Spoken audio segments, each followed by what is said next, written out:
If we're working the spine and we're finding some tension or some soreness between the shoulder blades on either side of the spine, these muscles can not only influence the spine, but also the shoulder, particularly the scapula or your shoulder blade.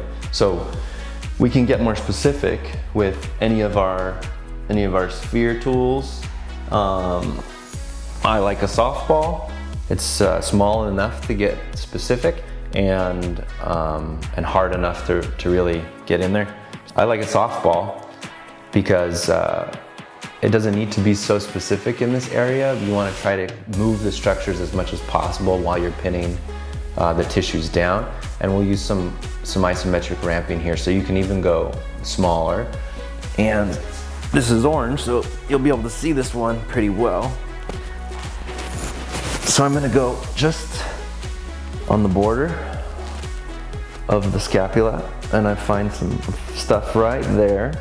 So the key thing now is I can do some ramping here to try to calm it down, and then I want to try to move as much as possible. And so I get stuck there. I'm gonna try to breathe through it, and now I can feel the tissue releasing. If this is too intense and you want to go to a foam roll, you can turn the foam roll 90 degrees.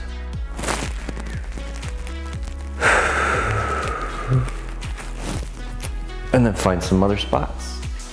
From there, we'll go onto the back side of the shoulder, well, onto the scapula, and then riding the scapula into the rotator cuff muscles and some of the other shoulder structures.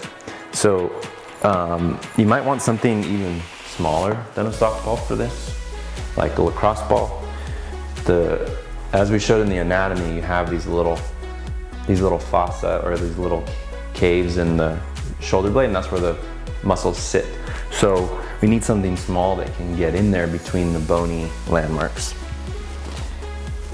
And so we want to work all ranges of motion with the shoulder, disassociate the shoulder blade from the humerus, the arm bone, and then our fundamental property of the glenohumeral joint, our shoulder, is rotation. So when we're on these structures, we want to emphasize rotation.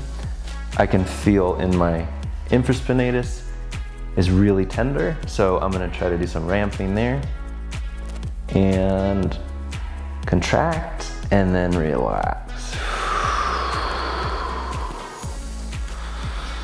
and contract. It's a little challenging for me to contract into the ball there, but just do your best, and just like anything else, the repetition will bring the awareness back and your brain will remember that area and you'll be able to do it even better. And now I feel like I can move quite a bit more. So a lot of people knock self-myofascial work, but it does something, I promise you. So then from there, we're gonna move up closer to the deltoid, teres minor. And again, we'll work rotation, we'll work shoulder flexion. You just find where your restriction is and hone in on that, and you get better every time you do it. And then we'll come across the body a little, trying to stay on the ball. And I'm just gaining information about my body, what potential tissue problems are creating movement problems.